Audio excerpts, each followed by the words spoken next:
आदरणीय निर्देशक महोदय, उप प्राचार्य महोदय, शिक्षकगण एवं मेरे प्यारे प्यारे भाई और बहनों, मेरा नाम समीक्षा कुमारी है। मैं कक्षा दूसरी अ की छात्रा आप सभी के समक्ष अपने राज्य बिहार के बारे में कुछ बातें बोलना चाहती हूँ, जो कुछ इस प्रकार है। मैं बिहार राज्य में रहती हूँ। बिहार की राजधानी पटना है। बिहार के अंदर 38 राज्य है। बिहार एक अच्छा राज्य है। बिहार के मुख्यमंत्री श्री नीतीश कुमार है। मैं अपने राज्य से बहुत प्यार करती हूँ। यहाँ का लोकप्रिय नृत्य झिंझिया है। यहाँ का लोकप्रिय पर्व छठ पूजा है, जिसमें हम उगती सूरज की भी पूजा करते हैं और डूबते सूरज की भी पूजा करते हैं। बिहार की भाषा भोजपुरी और हिंदी है। धन्यवाद। आपका दिन मंगल। बहुत बढ़िया, बहुत बढ़िया। खूब कहा है कि पेड़ काटने का वो किस्सा न होता जो कुल्हाड़ी के पीछे एक लकड़ी का हिस्सा न होता। सुप्रभात सभी को, मेरा नाम पुष्पांजलि है। मैं कक्षा 7वीं अ की छात्रा आप सभी के समक्ष एक कहानी लेकर प्रस्तुत हूँ। यह कहानी उस समय की है जब प्रभु श्री राम ने रावण के नाभि में तीर मार के उसे पराजय कर दिया था। श्री राम की सेना में जश्न का माहौल था। सभी लोग जश्न मना रहे थे। तभी श्री राम लक्ष्मण जी को बुलाते हैं और कहते हैं कि जाओ जाके रावण से ज्ञान लेके आओ, बहुत ही ज्ञानी है, वो तुम्हें अवश्य ज्ञान देगा। लक्ष्मण को उनकी बात अच्छी नहीं लगी। वो बोले कि भैया रावण पापी, पाखंडी, अहंकारी, जिसने भाभी का अपहरण किया था, वो क्या मुझे ज्ञान देगा। लेकिन भाई की आज्ञा थी, उनको तो जाना पड़ता। वो गए और जाके रावण के सर के पास खड़े हो गए और गुस्से से बोले, हे रावण, मुझे ज्ञान दो। रावण को उनका व्यवहार अच्छा नहीं लगा, इसलिए उसने सर फेर लिया। ये सब देखकर लक्ष्मण जी को अच्छा नहीं लगा। वो गुस्से से राम जी के पास आए और बोले, भैया मैंने तो आपसे पहले ही कहा था, रावण को क्या मुझे ज्ञान देगा। तो राम जी पूछते हैं कि तुम कहाँ खड़े थे। तो बोलता है कि मैं तो उसके सर के पास खड़ा था। तो राम जी बोलते हैं, जब भी गुरु के सामने शिक्षा लेने जानी चाहिए तो उनके सर के पास नहीं, पैरों में बैठनी चाहिए। और वो खुद गए और जाके रावण के चरणों में बैठ गए और नर्मदा से बोले, हे रावण, तू बहुत ही ज्ञानी हो, कृपया मुझे ज्ञान दो, मुझे सृष्टि को चलानी है। तो रावण बोला कि मुझे अच्छा लगा कि तुमने अपने भाई को ये सिखाया कि जब भी गुरु के सामने शिक्षा लेनी जानी चाहिए तो उनके पैरों में बैठनी चाहिए। और दूसरी बात जिससे तुम्हारी जीत हुई है और मेरी हार, वह यह है कि तुम्हारा भाई लक्ष्मण, जो तुम्हारे आखिरी दम तक तुम्हारे साथ था, लेकिन मेरा भाई मेरे से छल किया और जाके तुम्हें बता दिया कि रावण के नाभि में तीर मारने से उसकी मृत्यु होगी। तो इस कहानी से हमें ये सीख मिलती है कि हमें अपने परिवार के साथ अच्छा संबंध बना के रखना चाहिए, क्योंकि परिवार ही हमें समाज की ऊंची चोटी तक पहुंचा सकता है और वहां से धकेल के गिरा भी सकता है। धन्यवाद। अपनी जान के दुश्मन को जान कहते हैं, हम अपनी जान के दुश्मन को जान कहते हैं। मोहब्बत की इसी मिट्टी को हिंदुस्तान कहते हैं। जो दुनिया में सुनाई दे उसे कहते हैं खामोश, की आंखों में दिखाई दे उसे तूफान कहते हैं।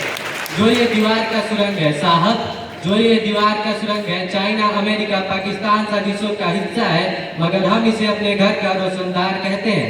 सुप्रभात। मैं कुणाल कुमार, कक्षा 10th का छात्र आप सबों के समक्ष देश प्रेम और राष्ट्र निर्माण के उपलक्ष्य पर अपना कुछ विचार साझा करना चाहूंगा। आजादी का मतलब वही समझ सकता है जिसने कभी गुलामी की हो। हम सौभाग्यशाली है कि हमने स्वतंत्र भारत में जन्म लिया। यूं तो आजादी का लौ 1857 में ही जल चुका था, जो बैसाल बनकर 1947 में हमारे देश को आजाद कराया। प्राचीन, मध्यकालीन और वर्तमान भारत के उदाहरणों से स्पष्ट करना चाहूंगा कि जब हम फिरंगियों के फेरों में फंस गए थे तो रंग दे बसंती चोला की एक आवाज पर टोला के टोले उमड़ आते थे और उनके वंदे मातरम के नारों से खून में आने वाला 5-5 डिग्री का तूफान अंग्रेजी शासकों की जड़ों में तूफान ला देता था। लोग मर जाते थे, मिट जाते थे, फांसी चढ़ जाते थे, तो वो भी अपनी देशभक्ति साबित कर रहे होते थे, क्योंकि ये उस दौर की देशभक्ति की कसौटी थी। उसके बाद 62, 65 और 71 के युद्ध में अपना सुहाग गवा देने वाली औरत के घर के हालात जब ये हो जाया करते थे कि प्यार भी भरपूर गया, मांग का सिंदूर गया, नन्हे नौनिहालों की लंगोटियां चली गई, छोटी छोटी बच्चियों की चोटियां चली गई, और आपके लिए तो एक आदमी मरा है साहब, मेरे घर की तो रोटियां चली गई।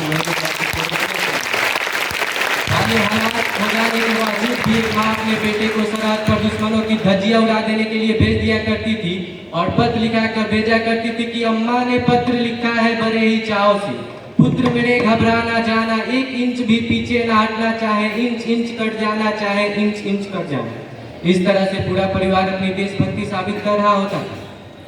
मैं नहीं मानता कि फेसबुक व्हाट्सएप के डीपी को 3 रंग में रंग देना देशभक्ति है। अगर यदि आप कहेंगे साल में 2 बार हाथ में तिरंगा ले लेना देशभक्ति है, तो मैं पूछना चाहूंगा, फुटपाथ पे रहने वाला वो बच्चा ट्रैफिक की छांव में नंगे पांव में जब तिरंगा बेच रहा होता है, तो क्या इसे आप उसकी देशभक्ति कहेंगे? ये उसकी देशभक्ति नहीं, पेट की भूख की शक्ति है जो ऐसा करने पे उसे मजबूर करती है। क्योंकि ना मस्जिद को जानते हैं ना शिवालों को जानते हैं, ना मस्जिद को जानते हैं ना शिवालों को जानते हैं। जो पेट के भूखे होते हैं वो सिर्फ भोजन के निवालों को जानते हैं, वो सिर्फ भोजन के निवालों को जानते हैं। अपने परिवार, अपने समाज, अपने राष्ट्र के प्रति समर्पण का भाव है देशभक्ति। हर देशद्रोही के जीवन में आने वाला तूफान है देशभक्ति, ताकि हर देशद्रोही ये समझ सके, तू परिंदा है तो ये आसमान तेरा है, तू दरिंदा है तो ये शमशान तेरा है, भाईचारे से रहना है तो रह ही जमीन पे, वरना ये कब्र भी तेरा है और एक कब्रिस्तान भी तेरा है और एक कब्रिस्तान भी तेरा है। लेकिन एक देशद्रोही से ज्यादा देशभक्ति तब बहुत होती है जब एक बेटा अपने बूढ़े माँ बाप को बुद्ध आश्रम की चौखटों पर छोड़ आता है। करा उठती है वो देशभक्ति जब मुसीबत में फंसे लोगों की जान बचाने से ज्यादा हम सेल्फी लेकर अपने लाइक बढ़ाने में लगे रहते हैं। आज के इस दौर में वही हुआ जिसके ऊपर अपने परिवार, अपने समाज, अपने राष्ट्र के आशाओं को बांधे रखने की जिम्मेदारी थी, वही हुआ 4x4 के छोटी सी स्क्रीन पे अपने कोमल उंगलियों के घस्म मात्र से अपनी भावनाओं की इमोजी भेज रहा है। गरीब को काम दीजिए दान नहीं, गरीब को काम दीजिए दान नहीं,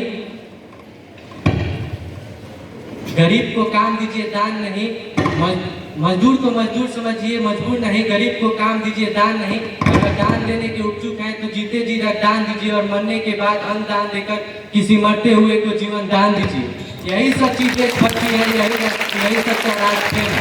ना सरकार मेरी है ना रब मेरा है, ना सरकार मेरी है ना रब मेरा है, बस इतनी सी बात का गुरूर है मुझे कि मैं भारत देश का हूँ और ये भारत देश मेरा है और ये भारत देश मेरा है। जय हिंद, वंदे मातरम। बहुत अच्छा